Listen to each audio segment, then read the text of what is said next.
بسم اللہ الرحمن الرحیم۔ شروع اللہ کا نام لے کر جو بڑا مہربان نہایت رحم والا ہے۔ سب تعریف اللہ ہی کو ہے جس نے اپنے محبوب بندے محمد صلی اللہ علیہ وآلہ وسلم پر یہ کتاب نازل کی اور اس میں کسی طرح کی کجی اور پیچیدگی نہ رکھی، بلکہ سیدھی اور سلیس اتاری تاکہ لوگوں کو عذاب سخت سے جو اس کی طرف سے آنے والا ہے ڈرائے، اور مومنوں کو جو نیک عمل کرتے ہیں خوشخبری سنائے کہ ان کے لیے ان کے کاموں کا نیک بدلہ یعنی بہشت ہے جس میں وہ ہمیشہ رہیں گے، اور ان لوگوں کو بھی ڈرائے جو کہتے ہیں کہ اللہ نے کسی کو بیٹا بنا لیا ہے۔ ان کو اس بات کا کچھ بھی علم نہیں اور نہ ان کے باپ دادا ہی کو تھا۔ یہ بڑی سخت بات ہے جو ان کے منہ سے نکلتی ہے، اور کچھ شک نہیں کہ یہ جو کچھ کہتے ہیں محض جھوٹ ہے۔ اے پیغمبر، اگر یہ اس کلام پر ایمان نہ لائیں تو شاید تم ان کے پیچھے رنج کر کر کے اپنے تئیں ہلاک کر دو گے۔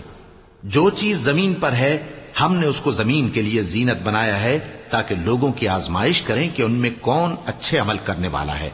اور جو چیز زمین پر ہے ہم اس کو نابود کر کے بنجر میدان کر دیں گے۔ کیا تم خیال کرتے ہو کہ غار اور لوح والے ہماری نشانیوں میں سے عجیب تھے؟ جب وہ نوجوان غار میں جا رہے تو کہنے لگے کہ اے ہمارے پروردگار، ہم پر اپنے ہاں سے رحمت نازل فرما اور ہمارے کام میں درستی کے سامان مہیا کر۔ تو ہم نے غار میں کئی سال تک ان کے کانوں پر نیند کا پردہ ڈالے رکھا، یعنی ان کو سلائے رکھا، پھر ان کو جگا اٹھایا تاکہ معلوم کریں کہ جتنی مدت وہ غار میں رہے دونوں جماعتوں میں سے اس کی مقدار کس کو خوب یاد ہے۔ ہم ان کے حالات تم سے صحیح صحیح بیان کرتے ہیں۔ وہ کئی نوجوان تھے جو اپنے پروردگار پر ایمان لائے تھے، اور ہم نے ان کو اور زیادہ ہدایت دی تھی، اور ان کے دلوں کو مربوط یعنی مضبوط کر دیا۔ جب وہ اٹھ کھڑے ہوئے تو کہنے لگے کہ ہمارا پروردگار آسمانوں اور زمین کا مالک ہے، ہم اس کے سوا کسی کو معبود سمجھ کر نہ پکاریں گے۔ اگر ایسا کیا تو اس وقت ہم نے بے عقلی کی بات کی۔ ان ہماری قوم کے لوگوں نے اس کے سوا اور معبود بنا رکھے ہیں، بھلا یہ ان کے معبود ہونے پر کوئی کھلی دلیل کیوں نہیں لاتے؟ تو اس سے زیادہ کون ظالم ہے جو اللہ پر جھوٹ باندھے؟ اور جب تم نے ان مشرکوں سے اور جن کی یہ اللہ کے سوا عبادت کرتے ہیں ان سے کنارہ کر لیا ہے تو غار میں چل رہو، تمہارا پروردگار تمہارے لیے اپنی رحمت وسیع کر دے گا اور تمہارے کاموں میں آسانی کے سامان مہیا کرے گا۔ اور جب سورج نکلے تو تم دیکھو کہ دھوپ ان کے غار سے داہنی طرف سمٹ جائے، اور جب غروب ہو تو ان سے بائیں طرف کترا جائے، اور وہ اس غار کے کشادہ حصے میں تھے۔ یہ اللہ کی نشانیوں میں سے ہیں، جس کو اللہ ہدایت دے وہ ہدایت یاب ہے، اور جس کو گمراہ رہنے دے تو تم اس کے لیے کوئی دوست راہ بتانے والا نہ پاؤ گے۔ اور تم ان کے متعلق خیال کرو کہ وہ جاگ رہے ہیں حالانکہ وہ سوتے ہیں، اور ہم ان کو دائیں اور بائیں کروٹ بدلاتے تھے، اور ان کا کتا چوکھٹ پر دونوں ہاتھ پھیلائے ہوئے تھا۔ اگر تم ان کو جھانک کر دیکھتے تو پیٹ پھیر کر بھاگ جاتے اور ان سے دہشت میں آ جاتے۔ اور اسی طرح ہم نے ان کو اٹھایا تاکہ آپس میں ایک دوسرے سے دریافت کریں۔ ایک کہنے والے نے کہا کہ تم یہاں کتنی مدت رہے؟ انہوں نے کہا کہ 1 دن یا اس سے بھی کم۔ انہوں نے کہا کہ جتنی مدت تم رہے ہو تمہارا پروردگار ہی اس کو خوب جانتا ہے، تو اپنے میں سے کسی کو یہ روپیہ دے کر شہر بھیجو، وہ دیکھے کہ نفیس کھانا کون سا ہے تو اس میں سے کھانا لے آئے، اور احتیاط سے آئے جائے اور تمہارا حال کسی کو نہ بتائے۔ اگر وہ تم پر دسترس پا لیں گے تو تمہیں سنسار کر دیں گے یا پھر اپنے مذہب میں داخل کر لیں گے، اور اس وقت تم کبھی فلاح نہیں پاؤ گے۔ اور اسی طرح ہم نے لوگوں کو ان کے حال سے خبردار کر دیا تاکہ وہ جانیں کہ اللہ کا وعدہ سچا ہے، اور یہ کہ قیامت جس کا وعدہ کیا جاتا ہے اس میں کچھ شک نہیں۔ اس وقت لوگ ان کے بارے میں باہم جھگڑنے لگے اور کہنے لگے کہ ان کے غار پر عمارت بنا دو۔ ان کا پروردگار ان کے حال سے خوب واقف ہے۔ جو لوگ ان کے معاملے میں غلبہ رکھتے تھے وہ کہنے لگے کہ ہم ان کے غار پر مسجد بنائیں گے۔ بعض لوگ اٹکل پچو کہیں گے کہ وہ 3 تھے اور چوتھا ان کا کتا تھا، اور بعض کہیں گے کہ وہ 5 تھے اور چھٹا ان کا کتا تھا، اور بعض کہیں گے کہ وہ 7 تھے اور 8واں ان کا کتا تھا۔ کہہ دو کہ میرا پروردگار ہی ان کے شمار سے خوب واقف ہے، ان کو جانتے بھی ہیں تو تھوڑے ہی لوگ جانتے ہیں۔ تو تم ان کے معاملے میں بحث نہ کرنا مگر سرسری سی بحث، اور نہ ان کے بارے میں ان میں سے کسی سے کچھ دریافت ہی کرنا، اور کسی کام کی نسبت نہ کہنا کہ میں اسے کل کر دوں گا، مگر انشاءاللہ کہہ کر، یعنی اگر اللہ چاہے تو کر دوں گا، اور جب اللہ کا نام لینا بھول جاؤ تو یاد آنے پر لے لو، اور کہہ دو کہ امید ہے کہ میرا پروردگار مجھے اس سے بھی زیادہ ہدایت کی باتیں بتائے۔ اور اصحاب کہف اپنے غار میں 9 اوپر 300 سال رہے۔ کہہ دو کہ جتنی مدت وہ رہے اسے اللہ ہی خوب جانتا ہے، اسی کو آسمانوں اور زمین کی پوشیدہ باتیں معلوم ہیں، وہ کیا خوب دیکھنے والا اور کیا خوب سننے والا ہے۔ اس کے سوا ان کا کوئی کارساز نہیں، اور نہ وہ اپنے حکم میں کسی کو شریک کرتا ہے۔ اور اپنے پروردگار کی کتاب کو جو تمہارے پاس بھیجی جاتی ہے پڑھتے رہا کرو، اس کی باتوں کو کوئی بدلنے والا نہیں، اور اس کے سوا تم کہیں پناہ بھی نہیں پاؤ گے۔ اور جو لوگ صبح و شام اپنے پروردگار کو پکارتے اور اس کی خوشنودی کے طالب ہیں، ان کے ساتھ صبر کرتے رہو، اور تمہاری نگاہیں ان میں سے گزر کر اور طرف نہ دوڑیں کہ تم دنیاوی زندگی کی رونقوں کے خواستگار ہو جاؤ۔ اور جس شخص کے دل کو ہم نے اپنی یاد سے غافل کر دیا ہے اور وہ اپنی خواہش کی پیروی کرتا ہے اور اس کا کام حد سے بڑھ گیا ہے، اس کا کہا نہ ماننا۔ اور کہہ دو کہ لوگو یہ قرآن تمہارے پروردگار کی طرف سے برحق ہے، تو جو چاہے ایمان لائے اور جو چاہے کافر رہے۔ ہم نے ظالموں کے لیے دوزخ کی آگ تیار کر رکھی ہے جس کی قناتیں ان کو گھیر رہی ہوں گی، اور اگر فریاد کریں گے تو ایسے کھولتے ہوئے پانی سے ان کی داد رسی کی جائے گی جو پگھلے ہوئے تانبے کی طرح گرم ہوگا اور جو ان کے چہروں کو بھون ڈالے گا۔ ان کے پینے کا پانی بھی برا اور آرام گاہ بھی بری۔ اور جو ایمان لائے اور کام بھی نیک کرتے رہے تو ہم نیک کام کرنے والوں کا اجر ضائع نہیں کرتے۔ ایسے لوگوں کے لیے ہمیشہ رہنے کے باغ ہیں جن میں ان کے محلوں کے نیچے نہریں بہ رہی ہیں، ان کو وہاں سونے کے کنگن پہنائے جائیں گے، اور وہ باریک دیبا اور اطلس کے سبز کپڑے پہنا کریں گے، اور تختوں پر تکیے لگا کر بیٹھا کریں گے۔ کیا خوب بدلہ اور کیا خوب آرام گاہ ہے۔ اور ان سے 2 شخصوں کا حال بیان کرو جن میں سے ایک کو ہم نے انگور کے 2 باغ عنایت کیے تھے اور ان کے گردا گرد کھجوروں کے درخت لگا دیے تھے اور ان کے درمیان کھیتی پیدا کر دی تھی۔ دونوں باغ کثرت سے پھل لاتے اور اس کی پیداوار میں کسی طرح کی کمی نہ ہوتی، اور دونوں میں ہم نے ایک نہر بھی جاری کر رکھی تھی،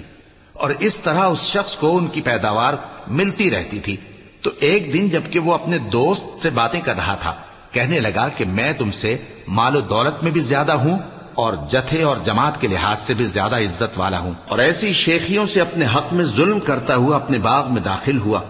کہنے لگا کہ میں نہیں خیال کرتا کہ یہ باغ کبھی تباہ ہو، اور نہ خیال کرتا ہوں کہ قیامت برپا ہو، اور اگر میں اپنے پروردگار کی طرف لوٹایا بھی جاؤں تو وہاں ضرور اس سے اچھی جگہ پاؤں گا۔ تو اس کا دوست جو اس سے گفتگو کر رہا تھا کہنے لگا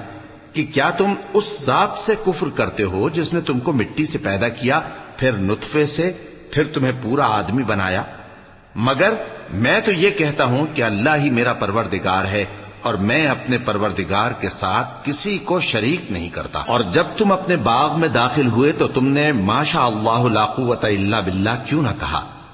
اگر تم مجھے مال و اولاد میں اپنے سے کمتر دیکھتے ہو تو عجب نہیں کہ میرا پروردگار مجھے تمہارے باغ سے بہتر عطا فرمائے، اور تمہارے اس باغ پر آسمان سے آفت بھیج دے تو وہ صاف میدان ہو جائے، یا اس باغ کی نہر کا پانی گہرائی میں اتر جائے تو پھر تم اسے تلاش نہ کر سکو، اور اس کے میووں کو عذاب نے آ گھیرا اور وہ اپنی چھتریوں پر گر کر رہ گیا، تو جو مال اس نے اس پر خرچ کیا تھا اس پر حسرت سے ہاتھ ملنے لگا اور کہنے لگا کہ کاش میں اپنے پروردگار کے ساتھ کسی کو شریک نہ بناتا۔ اس وقت اللہ کے سوا کوئی جماعت اس کی مددگار نہ ہوئی اور نہ وہ بدلہ لے سکا۔ یہاں سے ثابت ہوا کہ حکومت سب اللہ کی ہے، جو معبود برحق ہے وہی بہترین ثواب عطا کرنے والا اور بہترین انجام لانے والا ہے۔ اور ان سے دنیا کی زندگی کی مثال بھی بیان کر دو کہ وہ ایسی ہے جیسے پانی جسے ہم نے آسمان سے برسایا تو اس کے ساتھ زمین کی پیداوار مل کر نکلی، پھر وہ چورا چورا ہو گئی کہ ہوائیں اسے اڑاتی پھرتی ہیں، اور اللہ تو ہر چیز پر قدرت رکھتا ہے۔ مال اور بیٹے تو دنیا کی زندگی کی رونق و زینت ہیں، اور نیکیاں جو باقی رہنے والی ہیں وہ ثواب کے لحاظ سے تمہارے پروردگار کے ہاں بہت اچھی اور امید کے لحاظ سے بہت بہتر ہیں۔ اور جس دن ہم پہاڑوں کو چلائیں گے اور تم زمین کو صاف میدان دیکھو گے اور ان لوگوں کو ہم جمع کر لیں گے تو ان میں سے کسی کو بھی نہیں چھوڑیں گے، اور سب تمہارے پروردگار کے سامنے صف باندھ کر لائے جائیں گے، تو ہم ان سے کہیں گے کہ جس طرح ہم نے تم کو پہلی بار پیدا کیا تھا اسی طرح آج تم ہمارے سامنے آئے، لیکن تم نے تو یہ خیال کر رکھا تھا کہ ہم نے تمہارے لیے قیامت کا کوئی وقت مقرر ہی نہیں کیا، اور اعمال کی کتاب کھول کر رکھی جائے گی تو تم گناہگاروں کو دیکھو گے کہ جو کچھ اس میں لکھا ہوگا اس سے ڈر رہے ہوں گے، اور کہیں گے ہائے شامت، یہ کیسی کتاب ہے کہ نہ چھوٹی بات کو چھوڑتی ہے نہ بڑی کو، کوئی بات بھی نہیں مگر اسے لکھ رکھا ہے، اور جو جو عمل کیے ہوں گے سب کو حاضر پائیں گے، اور تمہارا پروردگار کسی پر ظلم نہیں کرے گا۔ اور جب ہم نے فرشتوں کو حکم دیا کہ آدم کو سجدہ کرو تو سب نے سجدہ کیا مگر ابلیس نے نہ کیا، وہ جنات میں سے تھا تو اپنے پروردگار کے حکم سے باہر ہو گیا۔ کیا تم اس کو اور اس کی اولاد کو میرے سوا دوست بناتے ہو، حالانکہ وہ تمہارے دشمن ہیں، اور شیطان کی دوستی ظالموں کے لیے اللہ کی دوستی کا برا بدل ہے۔ میں نے ان کو نہ تو آسمانوں اور زمین کے پیدا کرنے کے وقت بلایا تھا اور نہ خود ان کے پیدا کرنے کے وقت، اور میں ایسا نہ تھا کہ گمراہ کرنے والوں کو مددگار بناتا۔ اور جس دن اللہ فرمائے گا کہ اب میرے شریکوں کو جن کی نسبت تم معبود ہونے کا گمان رکھتے تھے بلاؤ، تو وہ ان کو بلائیں گے مگر وہ ان کو کچھ جواب نہ دیں گے،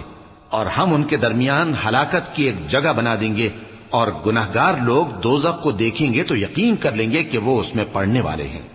اور اس سے بچنے کا کوئی راستہ نہ پائیں گے۔ اور ہم نے اس قرآن میں لوگوں کے سمجھانے کے لیے طرح طرح کی مثالیں بیان فرمائی ہیں، لیکن انسان سب چیزوں سے بڑھ کر جھگڑالو ہے،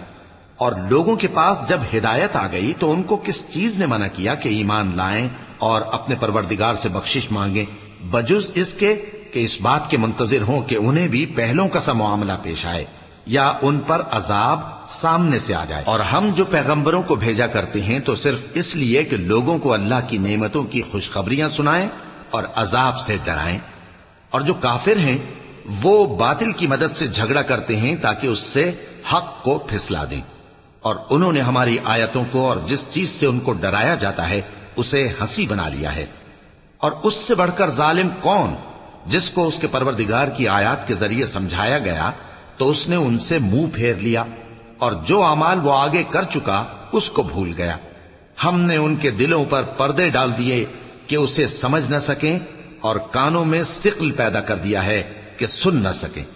اور اگر تم ان کو رستے کی طرف بلاؤ تو کبھی رستے پر نہ آئیں گے،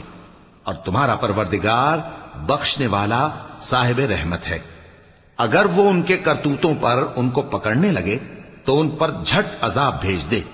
مگر ان کے لیے ایک وقت مقرر کر رکھا ہے کہ اس کے عذاب سے کوئی پناہ کی جگہ نہ پائیں گے۔ اور یہ بستیاں جو ویران پڑی ہیں، جب انہوں نے کفر کر کے ظلم کیا تو ہم نے ان کو تباہ کر دیا، اور ان کی تباہی کے لیے ایک وقت مقرر کر دیا تھا۔